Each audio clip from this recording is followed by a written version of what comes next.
Olá, meu nome é Diogo Maciel, eu sou aluno de doutorado do Instituto de Física de São Carlos. O meu projeto iniciou sob a orientação do professor Dr. Ricardo Demarco. Atualmente, essa orientação está sob a responsabilidade do professor Dr. João Carlos Setúbal, que é vinculado ao Instituto de Química da Universidade de São Paulo. O meu projeto é uma análise evolutiva e estrutural dos genes associados ao diabetes mellitus tipo 2. O diabetes é um grupo de doenças metabólicas caracterizadas por hiperglicemia, resultante de defeitos na secreção da insulina, na ação da insulina ou de ambos os casos.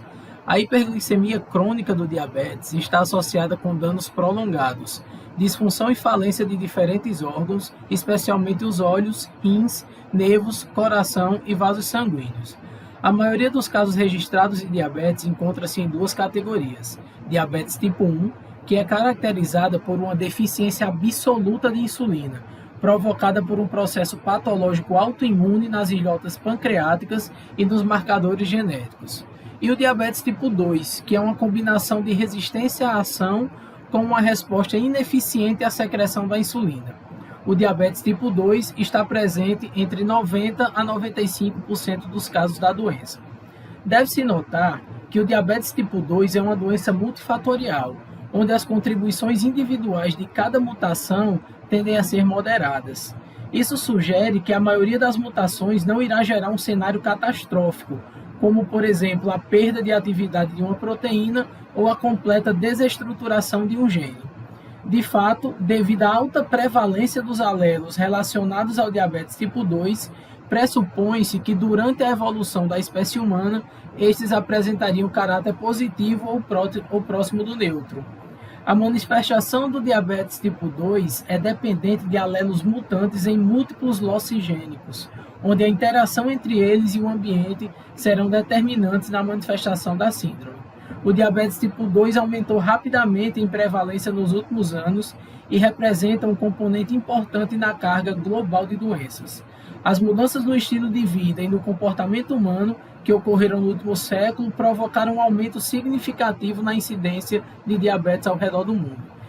Estima-se que em 2011 a população de pessoas com diabetes era de 366 milhões e é previsto um crescimento nas estatísticas para 552 milhões até 2030. A população de pessoas com diabetes tipo 2 está aumentando gradativamente em todos os países, chegando a 80% dos casos em países de média e baixa renda. A incidência de diabetes tipo 2 geralmente varia de acordo com a região geográfica, resultado dos fatores ambientais, comportamentais e de estilo de vida das pessoas de cada região. Em relação à mortalidade, o diabetes tipo 2 causou aproximadamente 4,6 milhões de mortes no ano de 2011. Essa alta prevalência do diabetes tipo 2 em populações humanas representa um inimigo evolutivo, visto que seria esperado que mutações deletérias fossem eliminadas pela seleção natural.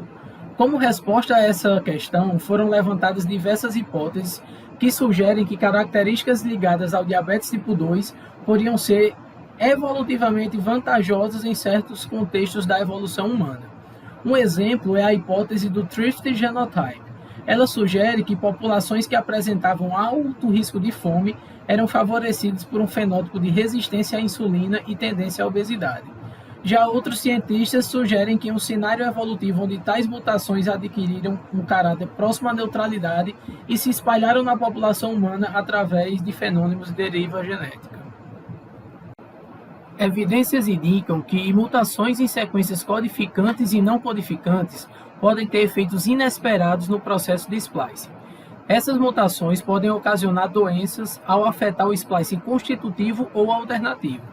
Métodos para tentar determinar se uma mutação afeta o mecanismo de splicing de um gene muitas vezes baseiam-se na detecção computacional de sinais na sequência de DNA e posterior cruzamento desses dados com aqueles derivados de sequenciamento amplo do genoma, os GWAS. Além disso, já foi descrito que mutações podem afetar os níveis de expressão gênica de um gene, alterando a sua regulação. Diversos GWAS associados ao DM2 foram realizados e permitiram a identificação de um grande número de losses relacionados com uma maior suscetibilidade ao fenótipo da doença. Atualmente, há pelo menos 537 sinais distintos de associação ao diabetes tipo 2, atribuídos a 325 losses. No entanto, o progresso no entendimento mecanístico da patologia, associado a partir desses dados, tem sido um pouco lento. Uma análise ampla, analisando variantes de diferentes frequências, sugeriu que a maior contribuição genética, devido às variantes de alta frequência, que, no entanto, individualmente possuem impactos modestos no risco de diabetes tipo 2. Devido a isso, o acúmulo de evidências adicionais fornecendo indícios que mudanças no padrão de splicing são um fator importante na manifestação do diabetes tipo 2, pode ser uma importante contribuição para o entendimento da doença. Seria relevante também entender se a alta prevalência de mutações associadas estaria relacionado com a modificação de padrões de expressão em genes, que seriam mais permissivos a este tipo de mudança ao longo da evolução, o que explicaria a baixa pressão evolutiva associada a essas mutações. Nesse sentido, sugerimos uma análise alternativa baseada em um estudo evolutivo e estrutural desses genes que estão associados ao diabetes tipo 2, com o objetivo de obter evidências adicionais sobre a influência dessas variantes em modificações no padrão de splicing e de expressão gênica. Além disso, verificar se os genes associados às mutações possuem um padrão de variação de características da expressão gênica ao longo da evolução mais permissivo que a média dos demais genes, o que poderia indicar funções associadas a pressões evolutivamente relativamente brandas.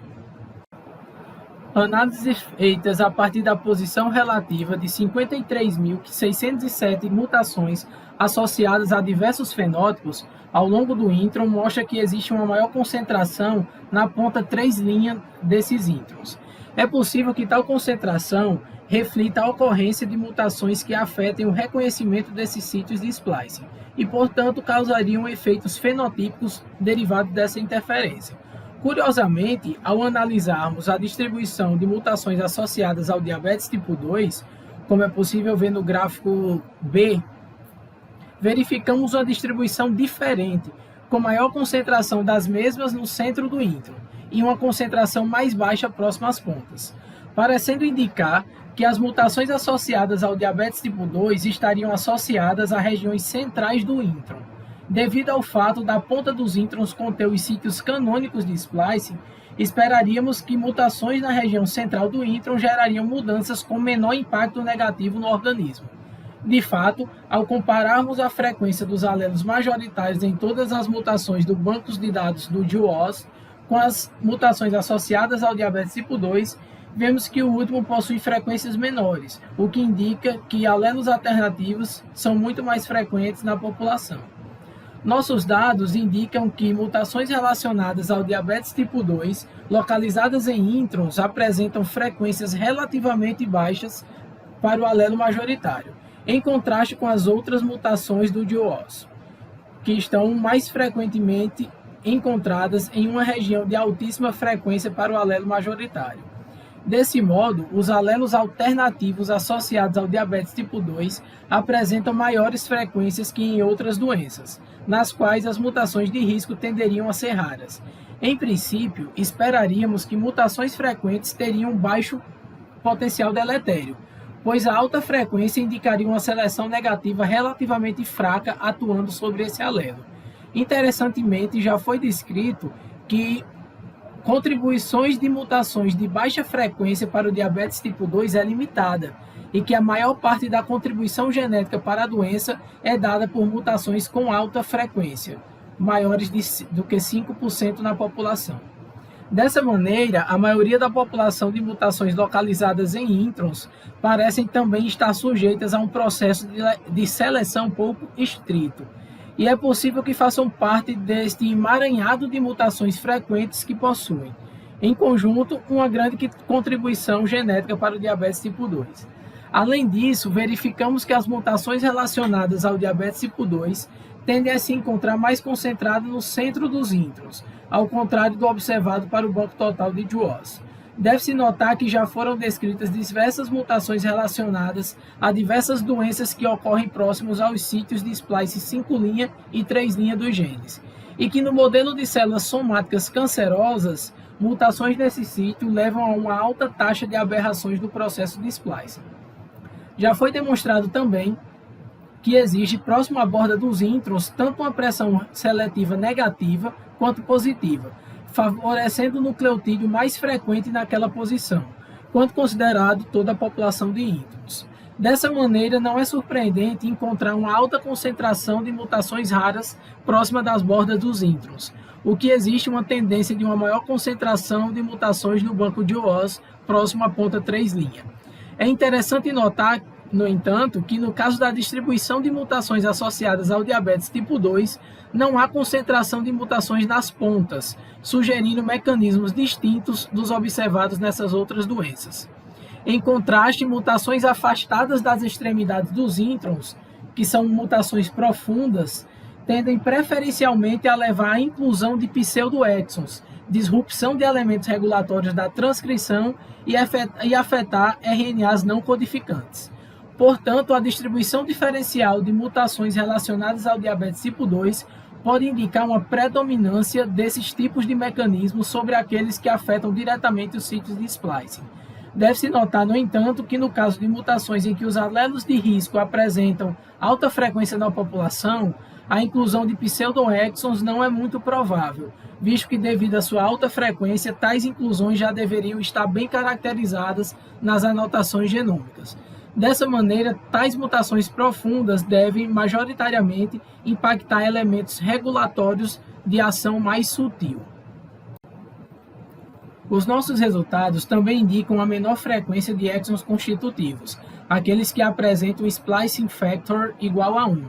Esse fator de splicing é um fator que varia de 0 a 1, onde o 0 indica que o exon não está presente em nenhuma das isoformas do gene e o 1 indica que esse exon está presente em todas as isoformas, em 100% das isoformas desse gene. Os resultados indicam a menor frequência dos exons constitutivos quando considerada a população de exons adjacentes a um intron que contém as mutações relacionadas ao diabetes tipo 2 e comparados aos exons distantes do mesmo gene. Além disso, a distribuição sugere uma maior concentração de mutações relacionadas ao diabetes tipo 2 adjacentes a exons que possuem uma menor frequência de uso. É possível que tal concentração indique que grande parte dessas mutações estaria afetando o splicing de exons mais dispensáveis dos genes, que se espera que possuam um efeito relativamente sutil na estrutura de transcritos e proteínas. Todas as análises e os resultados apresentados corroboram para a ideia que as mutações que estão associadas com diabetes tipo 2 geralmente tendem a ocorrer em regiões mais permissivas do genoma, em regiões que possuem uma pressão evolutiva, uma pressão seletiva mais branda. É claro que serão necessários um levantamento de dados bem mais robusto para tentar comprovar cada vez mais essa tendência, e esses são os próximos passos que serão utilizados de agora em diante no projeto.